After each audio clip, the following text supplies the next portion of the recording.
André Luiz Terrivelmente evangélico. é terrivelmente evangélico, que é pastor, e ele é terraplanista. Ele é anti-Darwin. Ele acredita na criação divina do Gênesis, não sei o quê. É pastor presbiteriano. Teoria da criação. Teoria da criação. É o chamado criacionista. Ele é criacionista. Agora, aí eu digo o seguinte, é um perigo enorme uma pessoa que não acredita em Darwin, uma pessoa que não tem a noção de que nós somos animais, ser ministro no Supremo e certamente presidente, na hora que chegar a vez dele no rodízio. Agora, o mais complicado é o seguinte, ele é, na verdade, terrivelmente petista. Eu citei, num artigo meu no jornal, um artigo que ele escreveu na Folha de Londrina, dizendo que o Lula não era apenas um cara do povo que chegou à presidência. Ele é o povo que chegou à presidência por ser o único cara do povo que chegou à presidência. O que é mentira. Eu já tive essa má ideia, quer dizer, eu já fui mais pecador do que sou hoje, né? Eu já tive essa má ideia. Né? Já. E lembrando, eu estou querendo só lembrar com isso, você se pronunciando dessa forma, alguém pode pensar que você é lulopetista, que é uma das coisas que você mais abjura na vida, né? Né? Você não tem compromisso com o lulopetismo, nunca teve e combateu sempre. Não. Em primórdios, sim. Eu conheci o Lula em 1975, e a primeira vez que eu bati o olho nele, eu sabia que eu estava diante de um malandro. Mas eu achava que era um malandrinho de merda. Entendeu? Como o Dias Toffoli é juiz.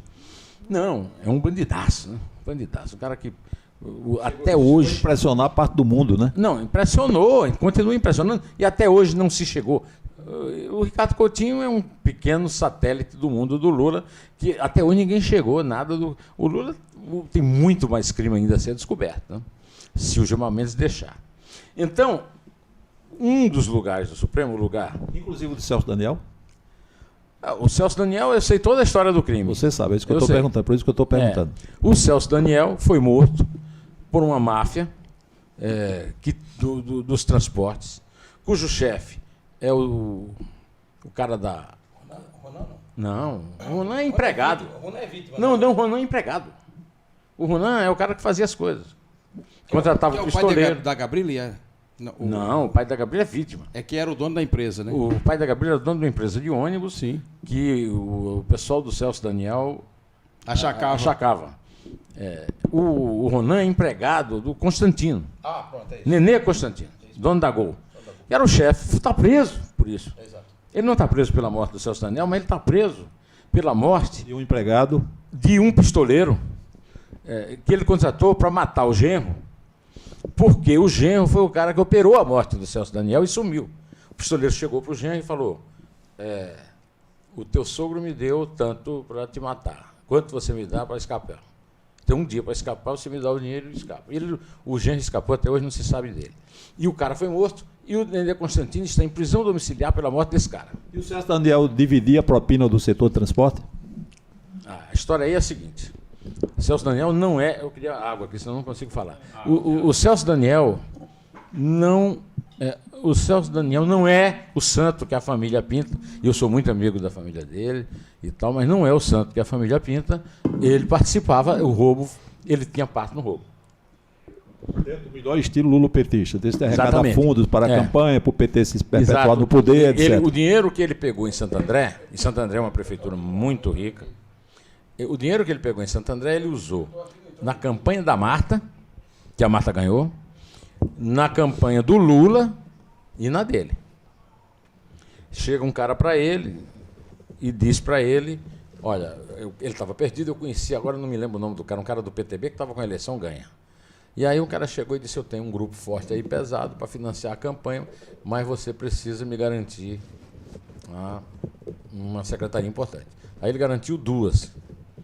A Secretaria do Lixo, a Limpeza Urbana, e a Secretaria dos Transportes.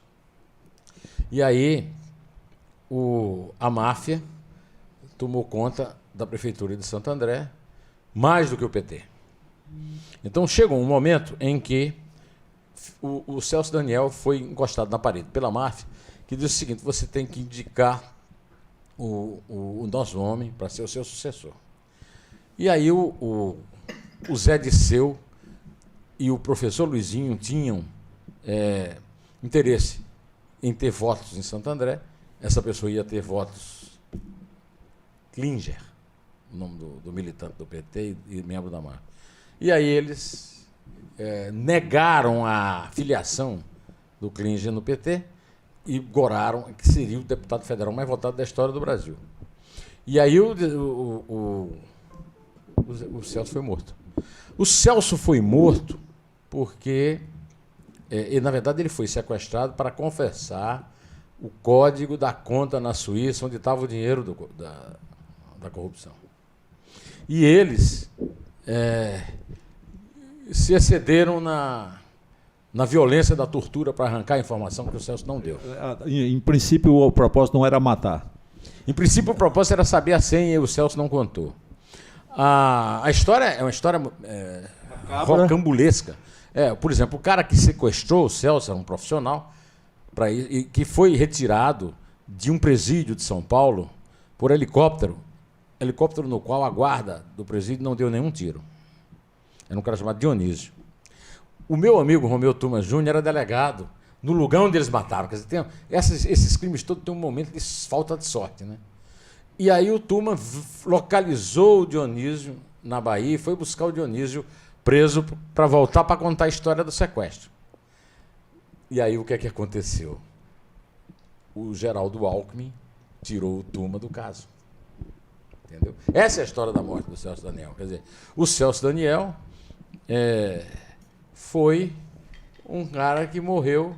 Bom, mas aí eu não vou querer tomar o assunto muito velho, tem muita coisa mais urgente para falar. Mas... Tem perguntas, inclusive, dos internautas aqui, para a equipe e para a Neumann. Tá bom. Então é o seguinte, só para concluir, o Dionísio é um dos 11 mortos ligados ao Celso Daniel. Já são 11? 11, já são 11. O garçom que se viu jantar, né? E isso que incomodou o Marco Aurélio Mello é que quando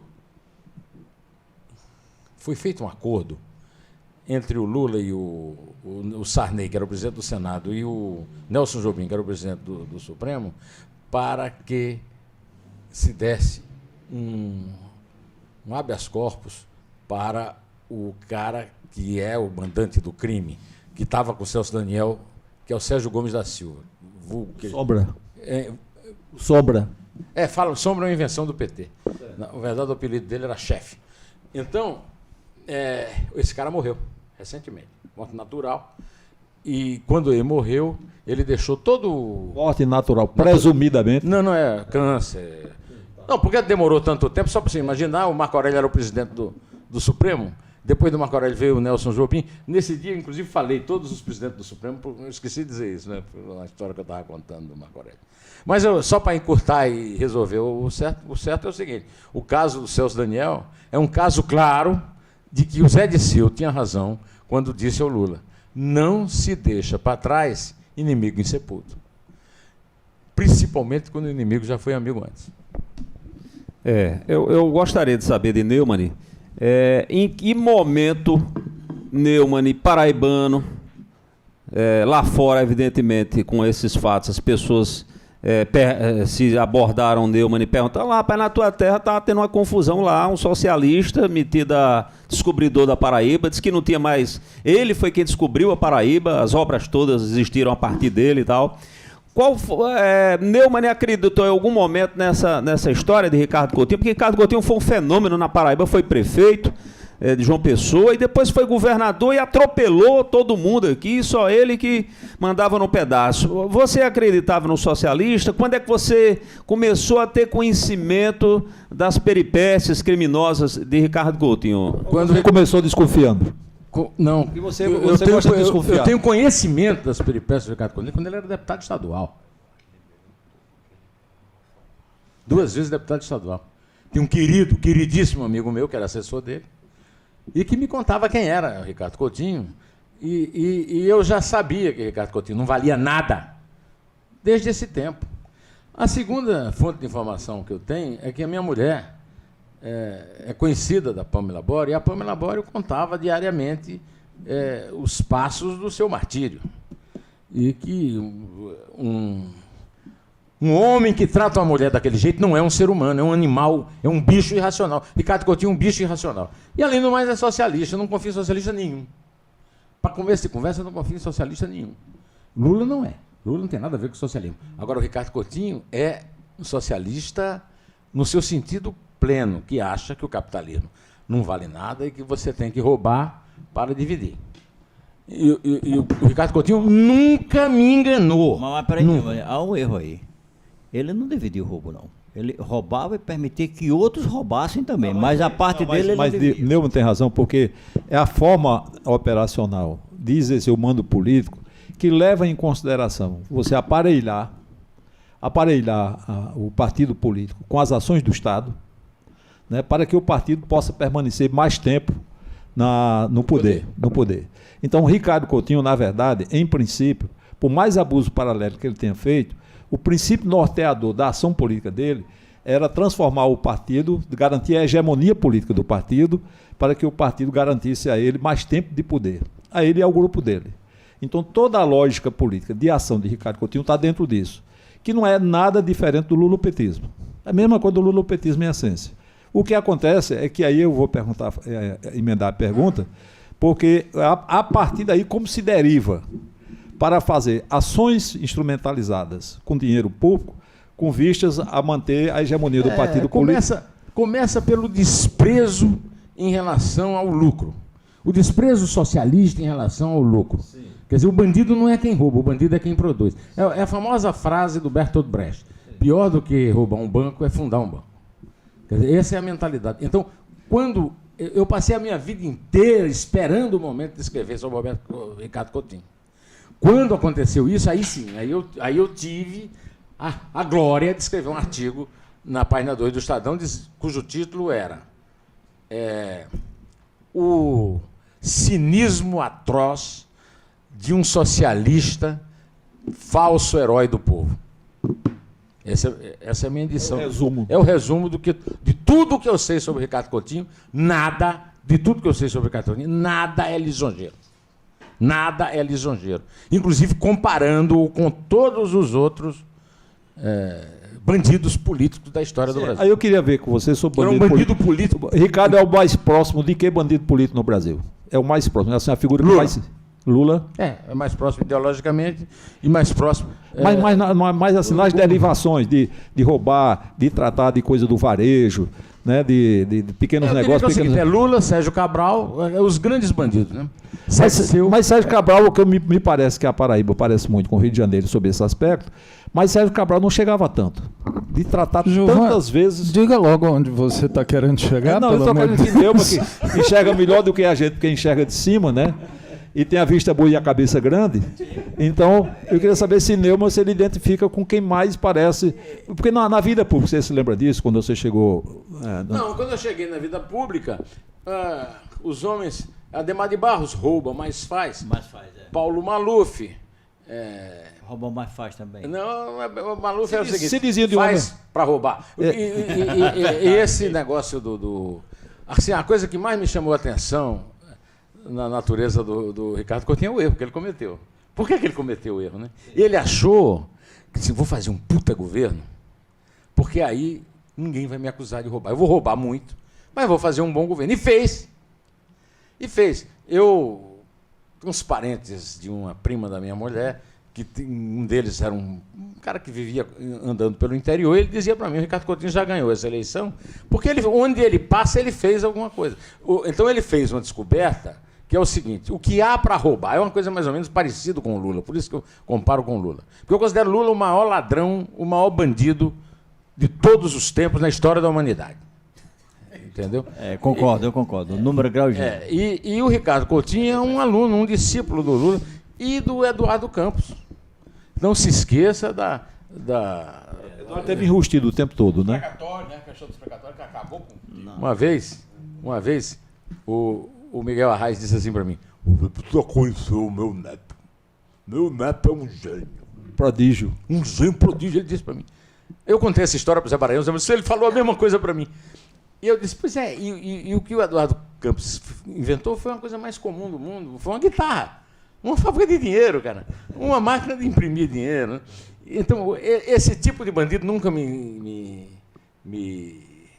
enganou, porque eu nunca me deixei seduzir pelo discurso socialista, da distribuição e tal. Guimarães era um bandido, ficou milionário, filho de uma família, a família mais nobre do Brasil, os Alencar. E Eduardo Campos era isso aí, todo banhado a ouro. O pai era um grande intelectual, um grande escritor. Ele era o Dudu Beleza, né? Dudu Beleza, né? E tal, mas, Dudu dos precatórios.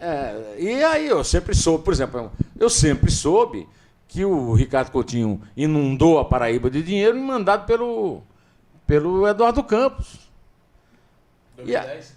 Em 2010, o Eduardo Campos financiou, porque interessava o Eduardo Campos. Aliás, o Jampa Digital surgiu a partir de uma operação para construir esquema semelhante no governo de Pernambuco.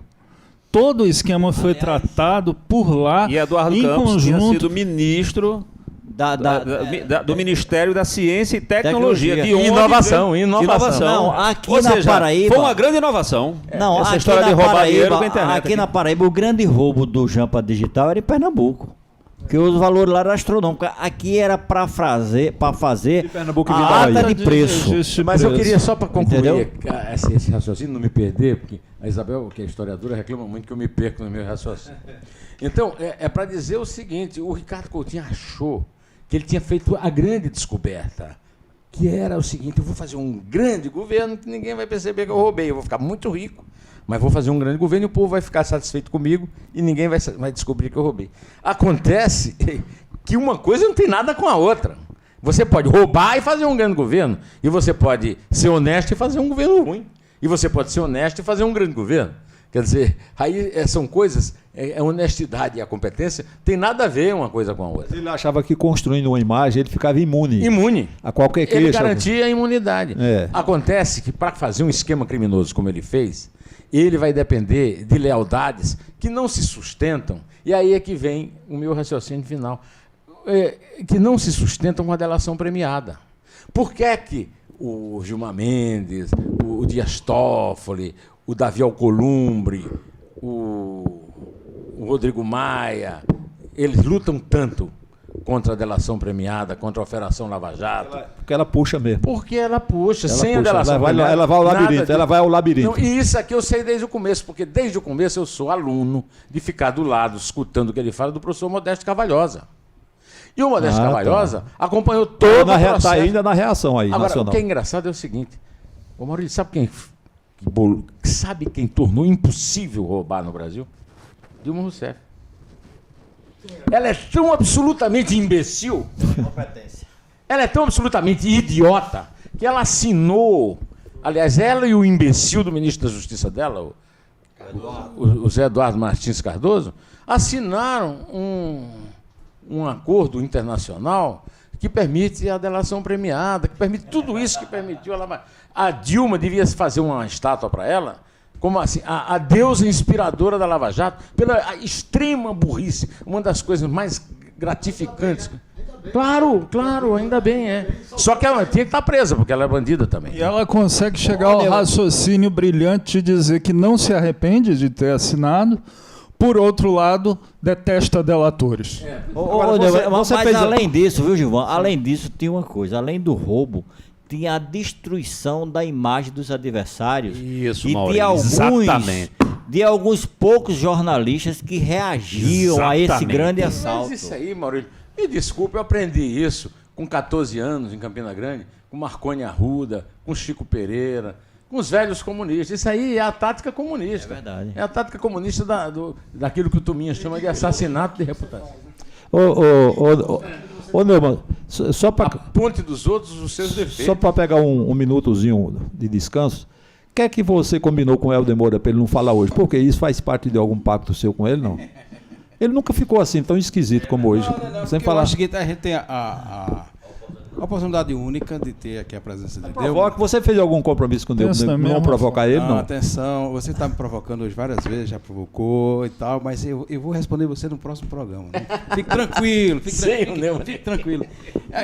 Quem costuma fazer uma avaliação sobre Ricardo Coutinho muito dura, que eu achava que era dura, severa, era seu companheiro de academia, Elzio de Matos, o escritor. que ele chama... É Ilso Matos. Ele chama Ricardo Coutinho Papai votava nele. Lombrosiano. Ele chama Ricardo Coutinho de... E é. Por isso, Marcelo, que eu estava apostando que Neumann, ele, no fundo, Helder tem razão. Ele teve uma convivência com o Ricardo Coutinho. Até a camisa ele veio laranja. A cor de Ricardo Coutinho. Aqui tá, amarelo. Não, mas o internauta tá vendo laranja, viu? Mas eu vou tete a tete com você. Eu não, felizmente não é o internauta que escolhe a minha camisa. Não, é minha mulher. mas você e acredita... minha mulher usa vermelho.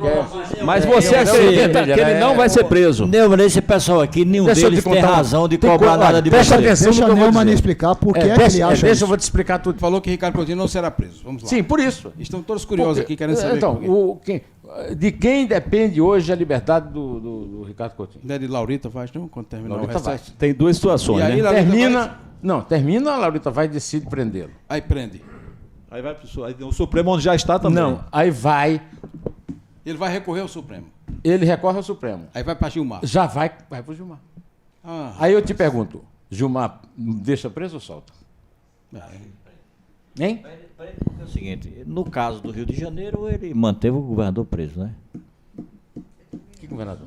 O ex-governador, Sérgio Cabral. Eu acho que é semelhante, sabe? Eu me permito, eu discordo de você, eu não vejo como esse cidadão permanecer preso. Aliás, permanecer solto. Ora, é um roubo histórico. O Gilmar Mendes soltou 620 bandidos declarados, traficantes, políticos, ladrões. 620 em 10 anos. É recorde mundial. Aí você acha que ele vai manter o Ricardo Coutinho preso? Acho. Por quê? Acho. O que é que motiva o Gilmar Mendes a manter o Ricardo Coutinho? Acho, inclusive, pelo seguinte, algumas coisas que aconteceram, entre elas a declaração do irmão chamando ele de chefe de bandido. Eu acho que isso é uma coisa que pesa. O irmão de Ricardo chamou o Gilmar de chefe de quadrilha. Uma postagem no Instagram. Entendeu? Em 2017. Apesar de que... Mas aí é o seguinte, aí passa pelo Gilmar. Digamos que o Gilmar mantém preso. Pra onde vai?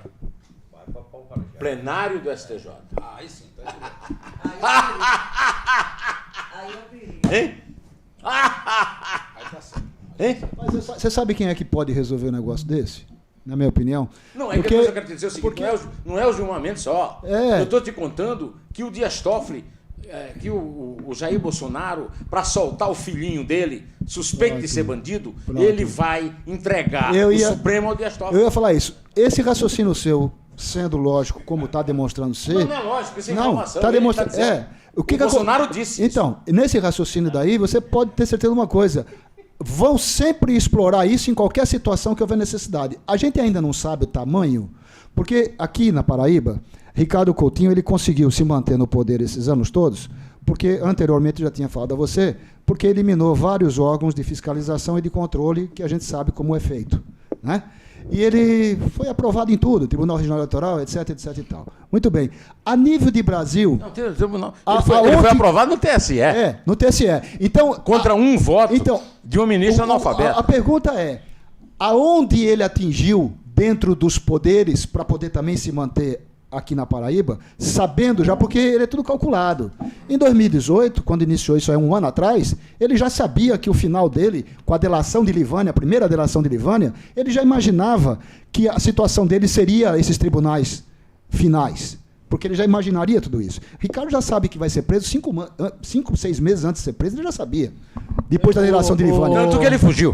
Tanto é que ele esperou o momento certo para vir. Ele fugiu, esperou o momento de vir, exatamente porque sabia que ele tinha no bolso o presidente do STJ. Sabemos da corrupção que nós temos dentro dos poderes no Brasil, inclusive Tribunal Supremo Tribunal Federal, etc. e tal, porque, para mim, todos eles que você falou que não confia em nenhum deles, né, do STF, em nenhum. E aí vem por quê? Por que isso? Por que será que num órgão desse você não pode confiar em ninguém? Porque, além de ser corporativista, só pode ter a metade deles comprometido com essas relações, que se chegar ao ponto final, vai doer na própria pele. Sim, senhor. Então aí vem a colocação que eu quero fazer para você.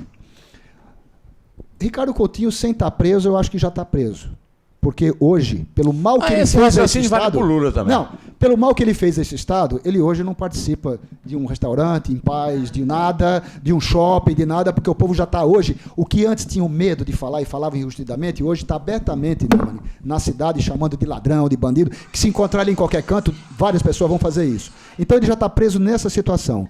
Mas agora, se com tudo isso que está acontecendo, isso que você falar, se confirmar, de não prenderem Ricardo Coutinho, eu acredito que poderá começar a sair um movimento popular muito grande, que aí sim, é só em cima disso que pode ser... Eu não acredito em movimento popular. Isso. O movimento popular não resolve nada. Mas ele resolveu... O maior movimento popular da história do Brasil foi em 2013. O povo foi para a rua, a Dilma foi reeleita em 2014. É verdade. Teve um secretário de Ricardo Coutinho... que foi denunciado hoje, que é investigado, preso, tudo, que disse na investigação que... Quem é? Tá vendo? Ele disse na mesa... Hã? O Watson, não sei o que é esse. Mas, rapaz, ele já está sabendo. Ele não disse nem o que era, ele já está sabendo o que é. Foi Watson mesmo. Watson disse na investigação que Gilberto Carneiro chegou para ele quando estava no final do primeiro governo de Ricardo Coutinho. Disse, Valdo, rapaz, esse negócio de licitação, esse negócio de inexigibilidade, essa história de contrato, de receber... Gilberto Carneiro disse para ele, fica tranquilo, a gente já dominou tudo, a gente já não tem mais perigo de... Porque Valdo ainda estava com medo, rapaz, esse negócio aqui vai estourar, esse negócio... E Gilberto, ele disse que Gilberto Carneiro disse, não, aqui a gente já organizou, pode trabalhar tranquilo. Ou seja, havia... uma sensação de impunidade, que não seria... Mas você não acha que uma sensação de impunidade é o natural quando você tem um ministro como o Gilmar Mendes, que disse, foi padrinho do casamento da filha do cara. Aí dá pro... do Barata, a Baratinha. O casamento da Baratinha. Eu até toquei no meu comentário a música da Baratinha. Não é parente, porque negócio de... Quem foi que disse que padrinho de casamento é parente? Ou você acha que o Celso Daniel foi um crime, assim, que não é violento? O cara foi tirado de uma mesa... Torturado. O cara foi tirado de uma mesa, foi torturado barbaramente, depois foi assassinado e os assassinos estão até hoje... o presidente do Supremo Tribunal Federal, Ricardo Lewandowski, começou o processo desde o zero. Um processo que qualquer menino num canto de rua em Santo André sabe. Olha, para você ver como é que funciona esse negócio mafioso ao nível nacional, eu vou lhe contar a última tentativa que eles fizeram para descobrir a senha e conseguir na justiça suíça abrir o cofre com o dinheiro do roubo do Celso Daniel, da Prefeitura de Santo André, para as campanhas do PT. O Celso Daniel... Hein? Transporte público e limpeza. O lixo. É bem apropriado, não? O Celso Daniel era bissexual. Então, no dia que o Celso Daniel foi morto, o Aloysio Mercadante me tinha pedido para eu levá-lo ao Fernão Mesquita, porque ele queria escrever artigos no jornal, e os Mesquita eram doidos pelo Genuíno, e ele queria ficar no lugar do Genuíno. E ele queria dizer que era mais civilizado que o Genuíno. Eles são todos traíras, né? Então, naquele dia, apareceu o cadáver do Celso. Aí ele chegou na reunião com o Fernão, botou o jornal em cima da mesa e disse assim, Fernão, isso aqui... Aí pronunciou aquele monossílabo, né? Aquele monossílabo. Átono, né? Monossílabo átono. E... Não é tônico, não? É tônico. Então, diz assim, por quê? Ele disse para o Fernão, na minha presença, que o Celso Daniel era amante do Sérgio Gomes da Silva, e era, entendeu? E que foi uma vingança de amante, coisa de traição. Essa foi a tese que o PT queria implantar nessa época, e eu assisti o Aloysio Mercadante dizendo para o meu patrão, entendeu? Bom, passa o tempo, enterro do Celso Daniel. Aí o PT vai todo lá para o enterro, e no enterro o Greenhalgh exige a federalização do crime, né? E o Lula e o Zé Disseu vão ao Fernando Henrique. E ao Aloysio Nunes Ferreira, companheiro de jornadas de guerrilheiras com o Zé Disseu. Até hoje, muito mais amigo do Zé Disseu do que qualquer outra pessoa. E combinam lá alguma coisa. Combinaram lá alguma coisa. Não foi a federalização, o crime nunca foi... O que eu sei do crime é o seguinte, eu disse ao Geraldo Alckmin, governador, e eu disse, por que é que você tirou o Tuma da investigação? Ele estava politizando a investigação. Aí sabe o que é que eu fiz? Eu falei, governador, você vai me desculpar, mas eu vou fazer agora um comentário, só um. Isso que é isso, senhor? Está me desrespeitando? Isso não. O senhor que está me desrespeitando, pelo amor de Deus. Um crime que está sendo politizado pelo PT, o senhor vem dizer que o Tuminha ia ser elegido deputado por causa do crime. Qual é o prejuízo para a população brasileira, o Tuminha, desde que o crime seja investigado? E passou para o CDH, não sei o quê, da propriedade da pessoa humana, que chegou à conclusão que o PT queria, que foi um crime banal.